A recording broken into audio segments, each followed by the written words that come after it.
Rabbi shrah li sadri wa yassir li amri wahlul 'uqdatam min lisani yafqahu qawli. Allahumma iftah 'alaina hikmatak washfir 'alaina min khazaini rahmatika ya arhamar rahimin.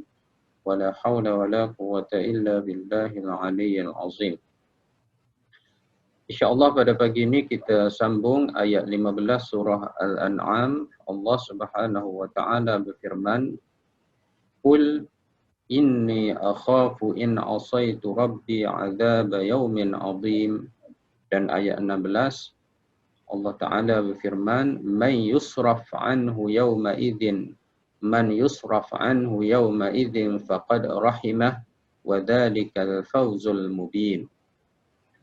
Jadi ayat 15 maknanya, "Qul, katakanlah wahai Muhammad, inni sesungguhnya aku, akhafu aku takut, in asaitu rabbi sekiranya aku derhaka kepada Tuhanku, azab yaumin azim." Azab yaumin azim maknanya dengan dosa itu aku akan dikenakan azab pada hari kiamat ataupun pada hari yang besar ataupun hari yang agung, iaitu hari akhirat, hari kiamat nanti. Jadi Allah Ta'ala berfirman, "Qul, katakanlah wahai Muhammad, inni sesungguhnya aku, akhafu aku takut, aku sentiasa takut, in asaitu sekiranya aku melakukan dosa ataupun aku derhaka ataupun aku melakukan maksiat, Rabbi kepada Tuhanku, azab yaumin azim dengan dosa ataupun derhaka maksiat itu, aku akan dikenakan azab, iaitu azab yaumin, hari azimun, hari yang agung ataupun hari yang besar. Kemudian ayat 16 Allah Ta'ala berfirman, "Man yusraf," barang siapa yang barang siapa yang dijauhkan ataupun dipalingkan, barang siapa yang dijauhkan, anhu daripadanya, iaitu daripada azab pada hari kiamat, iaitu hari yang agung, hari pembalasan, hari akhirat, yauma idzin, iaitu pada hari tersebut, iaitu hari yang agung tersebut, faqad rahimah, maka sesungguhnya dia, Allah Ta'ala telah memberi rahmat kepadanya. Maknanya Allah Ta'ala kasih belas kepadanya. Wa dzalikal fawzul mubin, dan demikian itu adalah kejayaan yang jelas ataupun yang nyata. Jadi di dalam ayat 14 dan juga 15 dan ada beberapa ayat selepas ayat-ayat yang kita baca pada hari ini, dan juga ayat-ayat sebelum ini, Allah Ta'ala banyak meminta Nabi Muhammad SAW untuk menyebut ataupun berkata ataupun memberitahu kepada musyrikin Quraisy yang Nabi dakwah, yang Nabi seru mereka kepada Islam. Jadi ada beberapa ayat yang Allah Ta'ala minta supaya Nabi beritahu kepada mereka. Jadi kita dah belajar sebelum ini, antaranya ayat yang ke-12, Allah Subhanahu Wa Ta'ala minta Nabi supaya tanya kafir Quraisy, siapakah yang memiliki langit dan bumi. Dan pada ayat yang ke-13, ayat yang ke-14, Allah Subhanahu Wa Ta'ala minta Nabi kita menyatakan bahawasanya dia tidak mengambil selain daripada Allah Subhanahu Wa Ta'ala sebagai penolong ataupun pelindung ataupun Tuhan.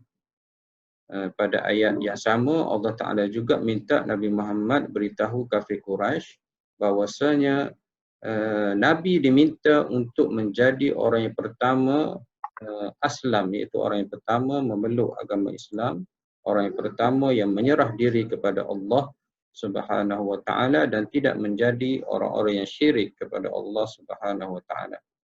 Jadi ada dah 3 perkara ataupun apa yang Allah Ta'ala minta Nabi kita beritahu ataupun ceritakan ataupun tanya kepada kafir Quraisy yang berada ataupun yang menjadi sasaran dakwah Nabi kita Muhammad di zaman baginda sallallahu alaihi wasallam. Dan pada hari ini Allah Ta'ala meminta Nabi kita memberitahu, inni akhafu in asaitu rabbi. Katakanlah wahai Muhammad, ini sesungguhnya aku takut sekiranya aku berdosa kepada Tuhanku, akan dikenakan azab yang agung. Jadi ayat ini juga ada beberapa pengajaran ataupun ada beberapa poin yang kita boleh ambil. Pertama sekali, Allah Ta'ala nak bagi tahu bahawasanya Nabi takut kepada dosa ataupun Nabi takut sekiranya dia berdosa kepada Allah Subhanahu Wa Ta'ala. Itu yang pertama. Sekaligus bahawasanya Nabi ini adalah makhluk ataupun manusia. Walaupun Nabi itu dijaga ataupun diberi maksum, dijaga diri baginda tidak berdosa kepada Allah Subhanahu Wa Taala. Walaupun begitu Nabi masih lagi takut berdosa, melakukan dosa kepada Allah Subhanahu Wa Taala dan takut kepada azab Allah Subhanahu Wa Taala pada hari kiamat. Jadi kita sebagai manusia biasa perlulah untuk lebih takut melakukan dosa dan juga lebih takut kepada azab Allah Subhanahu Wa Taala. Itu yang pertama. Yang kedua, ayat ini juga supaya kita jadikan ia sebagai satu motivasi untuk kita tingkatkan, perbanyakkan ibadat kita kepada Allah Subhanahu Wa Taala. Kerana Nabi sendiri takut azab Allah, jadi kita hendaklah lebih takut, dan takutnya kita kepada Allah itu hendaklah ditafsirkan, diterjemahkan dengan melakukan ibadat kepada Allah dan juga menjauhi daripada apa yang Allah Ta'ala larang, iaitu cuba elak daripada melakukan dosa kepada Allah Subhanahu Wa Ta'ala. Itu ayat yang ke-15, ringkasan tafsir. Kemudian ayat yang ke-16 Allah Ta'ala sebut man yusraf anhu yawma idzin. Barang siapa yang dipalingkan ataupun dielak oleh Allah Subhanahu Wa Ta'ala ataupun dijauhi oleh Allah Subhanahu Wa Ta'ala anhu, daripada azab. Yawma idzin, pada hari yang agung ataupun pada hari kiamat tersebut, faqad rahimahu, maka sesungguhnya dia dirahmati oleh Allah Subhanahu Wa Ta'ala. Jadi ayat ini juga ada beberapa pengajaran. Pertama sekali, yang menjauhkan kita daripada azab Allah ataupun yang memberikan kita dapat masuk syurga ialah Allah Subhanahu Wa Ta'ala. Allah Ta'ala sebut faqad rahimahu, maka sesungguhnya Allah Ta'ala telah merahmatinya. Ini bertepatan dengan satu hadis Nabi SAW di mana Nabi menyebut la yadkhulul jannata ahadun minkum bi'amalihi, tidak akan masuk syurga seseorang itu di kalangan kamu dengan amal ibadatnya. Maknanya kita melakukan ibadat kepada Allah Subhanahu Wa Ta'ala, melakukan ketaatan setia kepada Allah Subhanahu Wa Ta'ala, bukan Allah Ta'ala dengan ibadat itu Allah Ta'ala masukkan kita ke dalam syurga ataupun menyelamatkan kita daripada azabnya. Tetapi sebenarnya kita dijauhi daripada azab Allah dan juga masuk ke syurga Allah adalah dengan rahmat Allah Subhanahu Wa Ta'ala. Sehingga hadis yang saya baca tadi, sahabat tanya, wala anta ya Rasulullah, walaupun engkau wahai Rasulullah. Rasulullah jawab, wala ana, walaupun saya sendiri pun tidak akan masuk ke dalam syurga Allah SWT kecuali dengan rahmatnya. Allah, Nabi kata, illa an yataghammadani Allah, melainkan mereka yang telah dilimpahi rahmat Allah. Birahmatihi minhu wa fadlin. Birahmatin minhu wa fadlin. Kecuali mereka yang telah diberi rahmat oleh Allah dan juga dengan kurniaan Allah Subhanahu wa taala. Jadi sesiapa yang Allah Taala jauhi dia daripada azab tersebut, yauma idzin, pada hari tersebut, faqad rahimahu, maka sesungguhnya Allah Taala memberi rahmat kepadanya. Maknanya kita memerlukan rahmat Allah untuk jauhi daripada azab Allah Subhanahu wa taala. Dan ibadat ini adalah tanda kesetiaan kita kepada Allah. Tanda kita ini adalah hamba Allah. Tanda kita ini berserah kepada Allah Subhanahu wa taala. Tanda kita ini hina berhajat kepada Allah. Tanda kita tunduk kepada Allah Subhanahu wa taala, dan jika hendak diberi syurga, maka tidaklah layak dengan amal ibadat kita. Maknanya tidak sepadan untuk diberi ganjaran syurga Allah Subhanahu wa taala. Di mana syurga Allah itu diberi kepada kita dengan rahmatnya, dengan kurniaannya, dan dengan kesian belas daripada Allah Subhanahu wa taala. Wa dzalikal fawzul mubin, dan demikian itu al-fawzul mubin, kejayaan al-mubin yang jelas, yang nyata, di mana apabila seseorang itu telah diselamatkan oleh Allah daripada azab Allah, azab pada hari kiamat nanti, wa dzalikal fawzul mubin, dan itulah sebenarnya kejayaan yang nyata. Itulah kejayaan yang paling besar, ataupun itulah kejayaan sebenar apabila seseorang itu diselamatkan daripada azab Allah, iaitu diselamatkan daripada neraka Allah Subhanahu wa taala. Jadi ini yang diminta oleh Nabi kita, beritahu kepada kafir musyrikin bahwasanya dia takut kepada Allah. Dia takut kepada azab Allah pada hari kiamat, di mana azab itu Allah sahaja yang Allah Ta'ala dengan rahmatnya, dengan kurniaannya akan memalingkan seseorang itu daripada azab tersebut. Itu secara ringkas terjemahan ayat 14 dan juga 15. Dan sekarang ini kita cuba lihat i'rab ayat ini dari sudut bahasanya. Berkata muallif rahimahullah ta'ala, Qul itu adalah 15 ya. Qul amrun sakin, ialah fi'il amar sakin, iaitu barisnya adalah sukun, iaitu baris mati. Qul ini adalah fi'il amar, lam itu baris mati. Sama seperti ayat sebelum ini kita sudah pun i'rab. Dan fa'il dia ialah anta. Di dalam ini qul ini ada anta. Maksudnya awak katakanlah. Awak katakanlah, awak sebutlah, awak bacalah. Jadi anta di situ ialah Nabi kita Muhammad sallallahu alaihi wasallam. Bukanlah bermakna bila ayat ini diminta Nabi kita menyebut, maka kita tidak perlu sebut.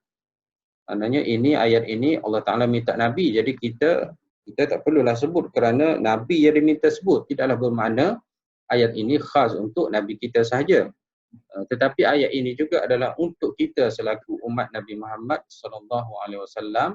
Kita juga perlu sebut ataupun perlu cakap ataupun perlu ada dalam diri kita sebagaimana yang diminta oleh Nabi kita ini. Pertamanya kita takut kepada berdosa kepada Allah. Yang kedua kita takut kepada azab Allah Subhanahu wa taala. Jadi qul itu adalah fi'il amar sakin wal fa'il mustatir. Mustatir tidak ada. Tidak ada maksudnya qul ini tidak ada pun fa'il dia. Tidak disebut, tidak nampak, tidak ditulis. Tetapi sebenarnya di dalam tu ada anta, iaitu awak. Qul katakanlah, awak katakanlah, iaitu Nabi Muhammad sallallahu alaihi wasallam. Apa yang perlu dikata, apa yang perlu disebut? Inni, sesungguhnya aku. Inni itu kita dah belajar sebelum ni, iaitu huruf taukid. Tidak begitu Inna huruf taukid, huruf yang menegaskan. Maknanya Nabi bukan biasa-biasa, tetapi dia betul-betul takut. Dia sungguh-sungguh takut. Di mana kita dapati makna betul-betul dan sesungguhnya itu, kita dapati daripada in itu inna. tetapi dibaca inni kerana ada ya. Ya ini adalah dhamir. Dhamir muttasil. Kita dah belajar sebelum ini dhamir muttasil iaitu ana. Dhamir ada dua, dhamir yang bersambung dan dhamir yang tidak bersambung. Jadi ya ini adalah dhamir bersambung. Dan dhamir munfasilnya ialah ana. Jadi inni, ya ini adalah bermaksud saya. Sesungguhnya saya. Saya itu ialah Nabi Muhammad sallallahu alaihi wasallam. Mithlu inni umirtu telah dibicara sebelum ni. Cuma saya cuba ulang balik. Akhafu, akhafu itu adalah fi'il mudhari'. Khafa yakhafu, asal dia ialah fi'il madin khafa yakhafu. Kalau saya akhafu, kalau kami nakhafu, kalau dia yakhafu, kalau ramai yakhafuna hum, kalau kamu takhafu, kalau antum ramai takhafuna. Jadi boleh ingat balik bagaimana perubahan kata kerja ini mengikut ganti nama yang mewakili kata kerja masing-masing. Jadi akhafu di dalam ini ada saya. Mana tandanya? Tandanya ialah apabila ditambah huruf alif di depannya, akhafu. Kalau ditukar alif ini kepada nun, nakhafu jadi kami. Kalau ditukar kepada ya, yakhafu jadi dia. Kalau ditukar kepada ta, takhafu jadi anta, awak. Ataupun hiya, dia perempuan. Jadi akhafu adalah fi'lun mudhari'. Dan baris fa ini adalah baris hadapan. Akhafu, fi'il mudhari' marfu' bidhammah. Jadi fi'il mudhari' ini kalau tidak ada apa-apa sebab, barisnya adalah baris hadapan ataupun hukumnya adalah marfu'. Jadi kata pengarang kita mithlu inni umirtu. Inni akhafu itu i'rab dia adalah seperti inni umirtu.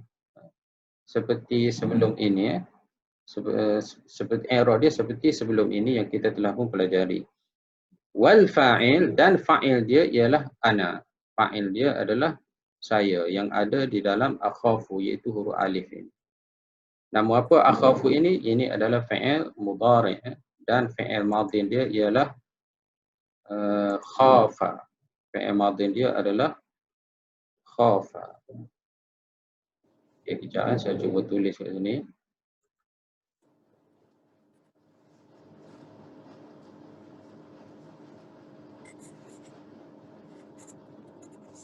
Okey, saya cuba tulis kat sini . Jadi fi'il mudhari' dia, fi'il madhi dia adalah khafa. Khafa maksudnya dia telah takut. Fi'il mudhari'nya ialah yakhafu. Khafa yakhafu. Bagi huwa ganti nama huwa. Kalau saya ana khiftu. Saya takut. Dan fi'il mudhari'nya ialah akhafu. Jadi akhafu ini maksudnya saya sentiasa. Saya sentiasa takut. Saya akan takut ataupun sentiasa takut. Akhafu.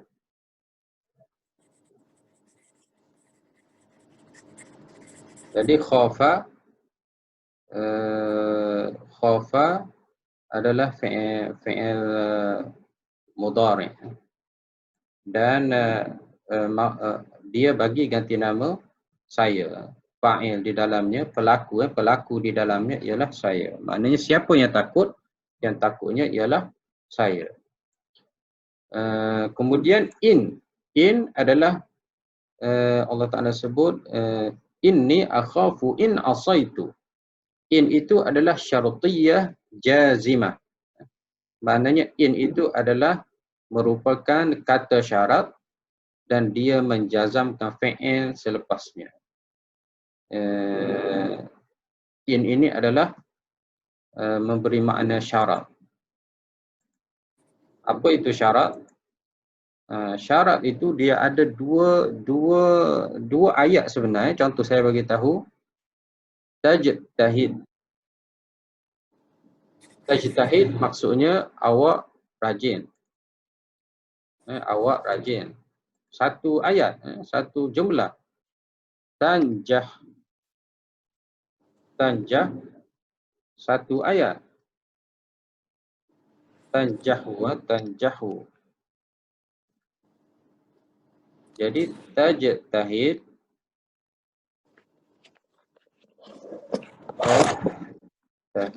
tajtahid satu ayat, tanjah satu ayat. Tajtahid awak bersungguh-sungguh, awak rajin. Tanjah awak berjaya. Apabila diletak in ini kita panggil in syartiyah. Maknanya in syarat. In memberi makna syarat. Jadi syarat ini dalam bahasa Arab dia banyak dah. Dalam bahasa Melayu pun kita ada guna juga. Maknanya kita terjemahkan sekiranya. Sekiranya awak makan, awak akan kenyang. Jadi awak makan dengan awak kenyang itu adalah ada dua ayat.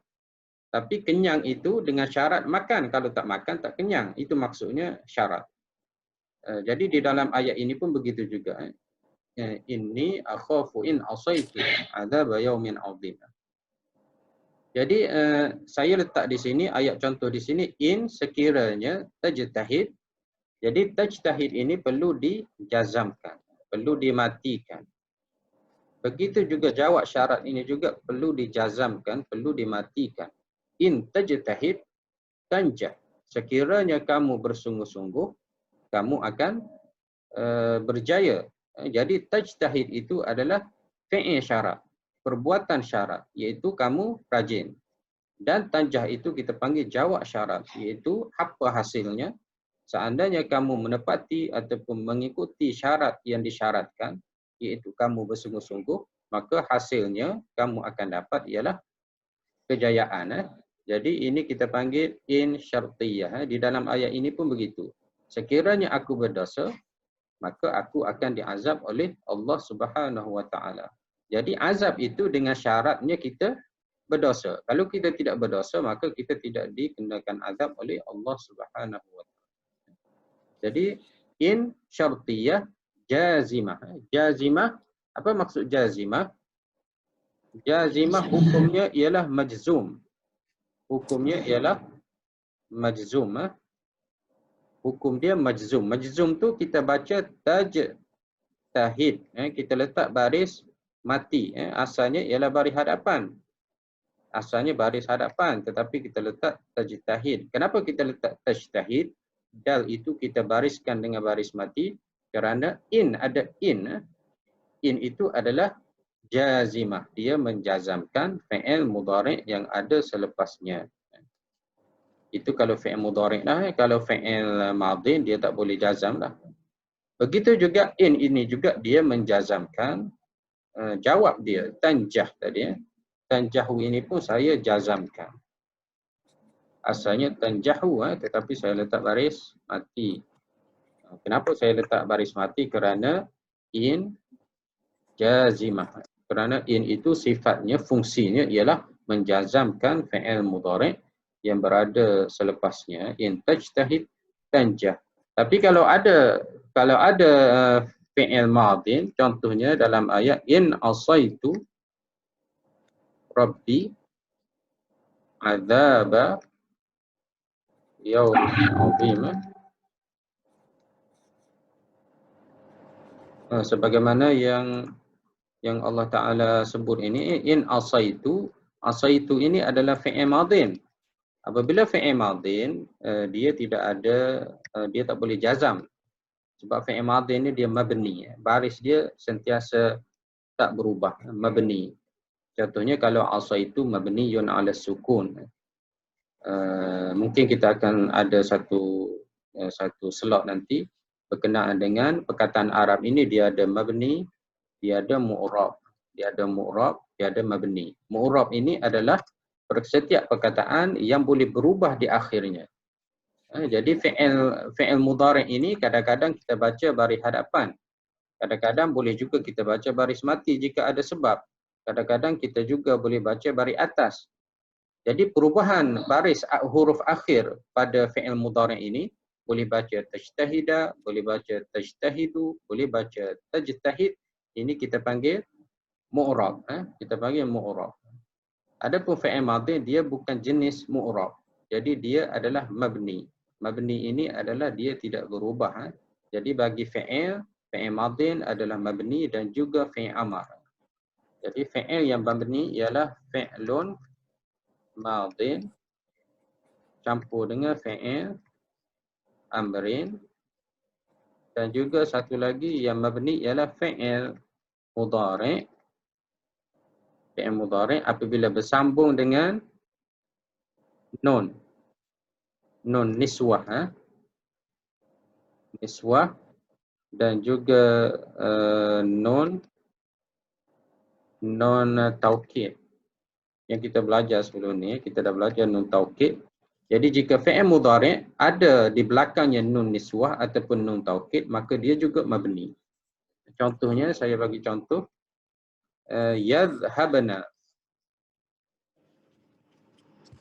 Yadhhabna, nun ini adalah nun niswah. Nun niswah maksudnya nun yang menunjukkan ramai perempuan. Nun niswah ni maksudnya nun ramai perempuan.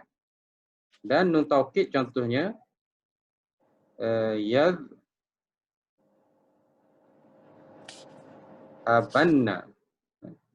Yadhhabanna.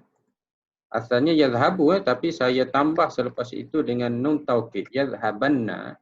Nun taukid sama ada nun taukid yang mati, yang khafifah, ataupun nun taukid yang thaqilah, ada sabdu. Jadi fi'il mu'rab adalah fi'il yang huruf akhirnya berubah, seperti yang saya bagi contoh tadi, yajtahidu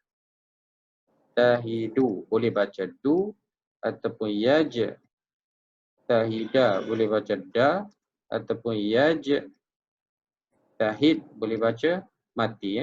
Contohnya apabila ada lan kita baca yajtahida, apabila ada lam ataupun in syartiyah tadi kita baca yajtahid. Jadi ini kita panggil mu'rab. Huruf dal itu boleh berubah. Jadi apabila sesuatu perkataan itu huruf akhirnya pada akhir perkataan itu, huruf akhir ataupun akhir kalimat itu boleh berubah barisnya, maka dia adalah mu'rab.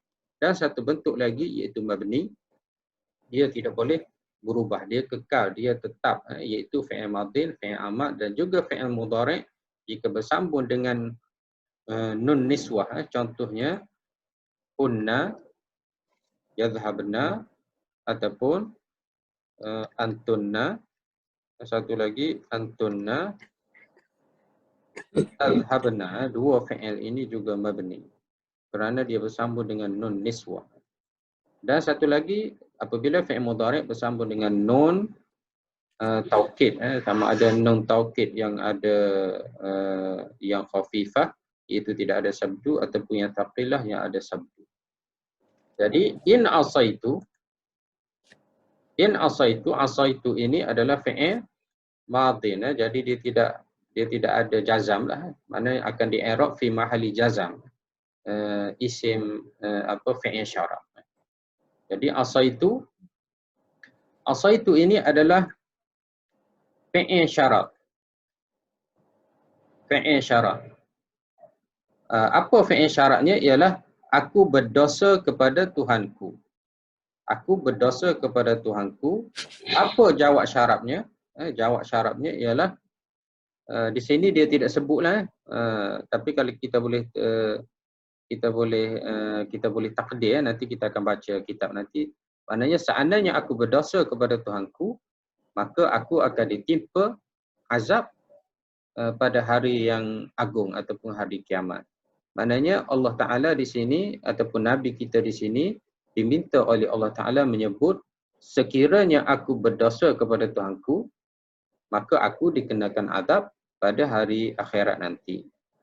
Dan seandainya aku tidak berdosa, maka ternafilah syarat mendapat azab daripada Allah Subhanahu Wa Ta'ala. Maknanya kalau kita tidak berdosa, maka tidaklah dikenakan azab oleh Allah Subhanahu Wa Ta'ala.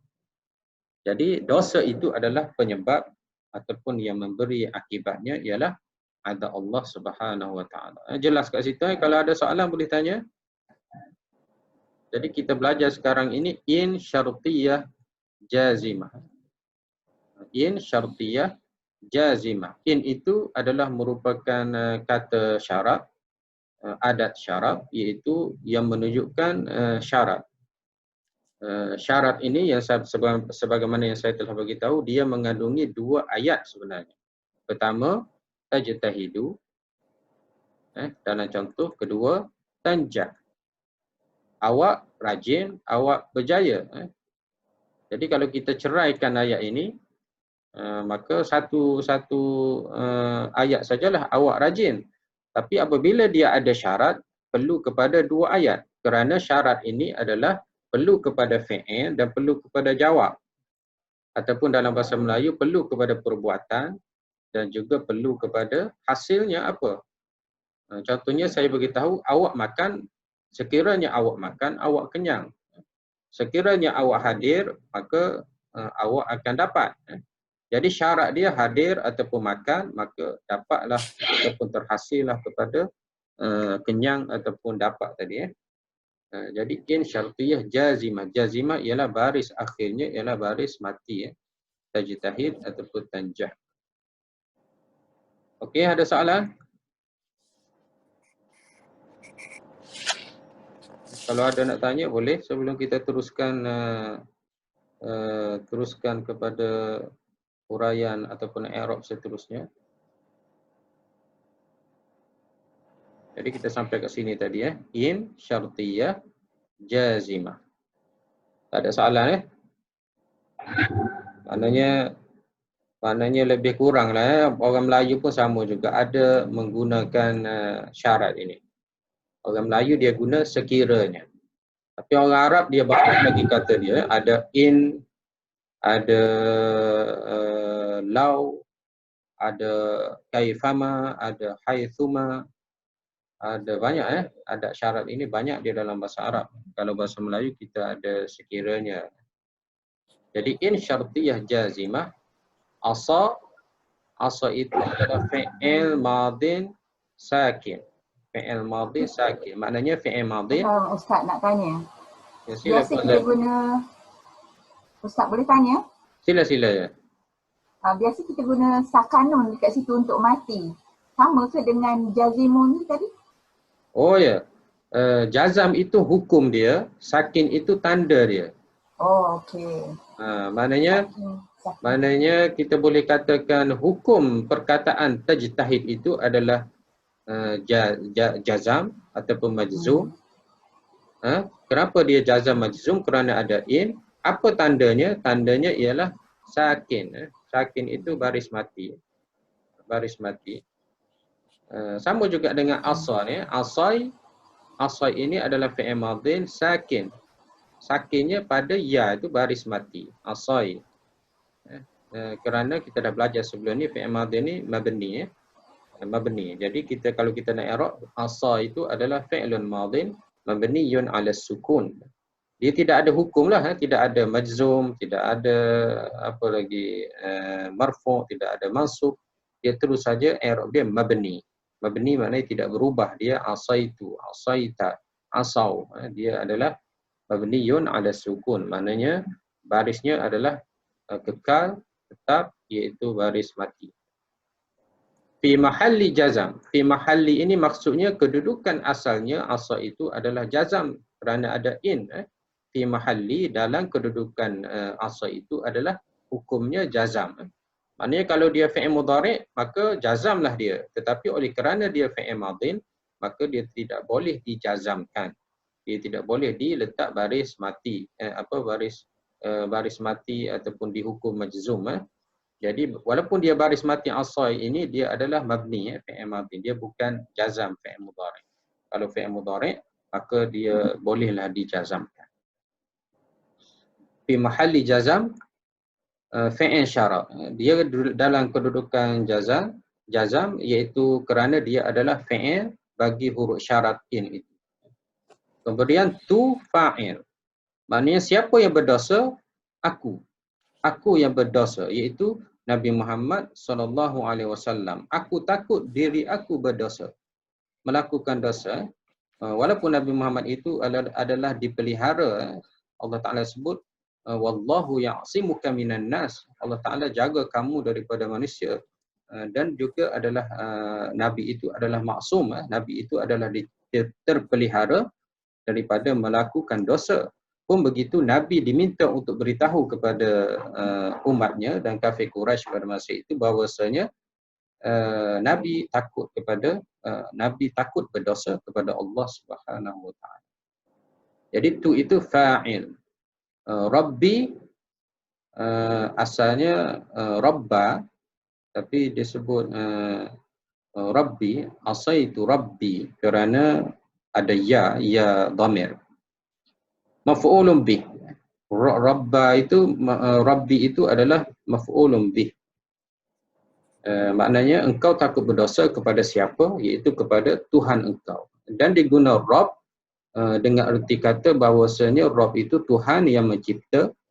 Maknanya Nabi takut melakukan dosa kepada Tuhan yang menciptanya, yang mematikannya, yang menghidupkannya, yang memberi sembuh, yang memberi penyakit, yang mengurus, yang membesarkan, yang memberi rezeki, yang berkuasa ke atas segala-galanya. Jadi Nabi kita takut melakukan dosa kepada Rabb, Tuhan yang bersifat sebagaimana yang saya sebut tadi. Lain kalau disebut ilah.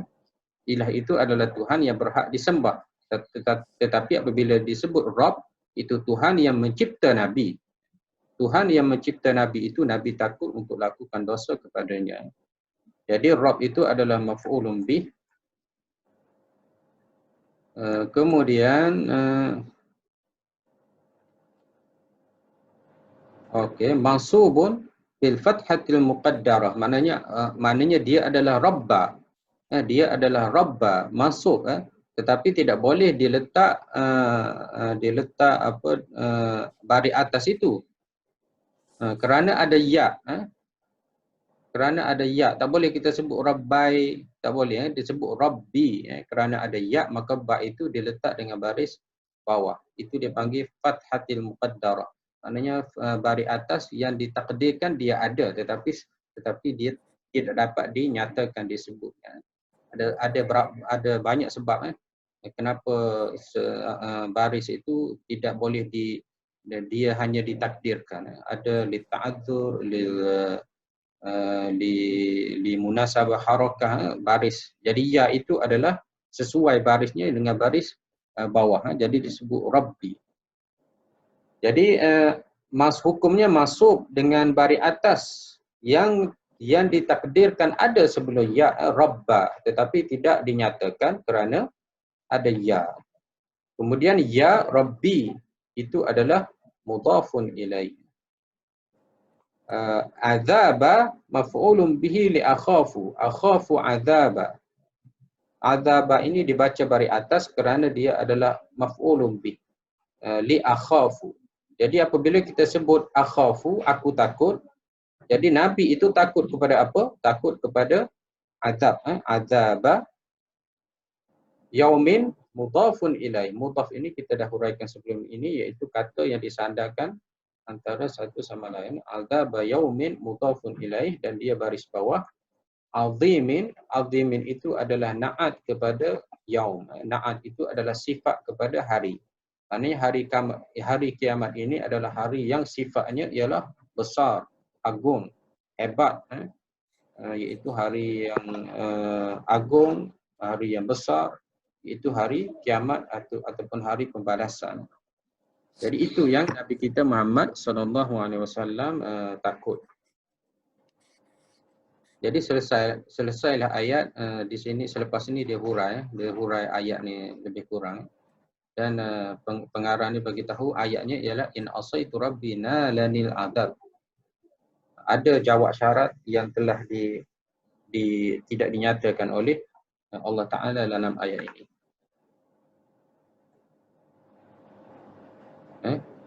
In asaitu rabbi nalani al-adab nalani adab yaumin azim. Seandainya aku berdosa kepada Tuhanku, Perkataan ni tidak ada dalam Quran. Allah Ta'ala tidak sebut, tapi kita takdirkan ada. Seandainya aku berdosa, maka azab pun akan mengenai aku. Aku akan dapat azab daripada Allah Subhanahu Wa Ta'ala. Okey, satu ayat saja hari ni, iaitu ayat 14. InsyaAllah kita sambung ayat 16 pada kelas kita akan datang. Nak habis dah masa kita ni. Jadi saya ucapkan terima kasih semua. Jazakumullahu khair wa barakallahu fikum. Naltaqi fi usbu'in qadim biiznillah subhanahu wa ta'ala.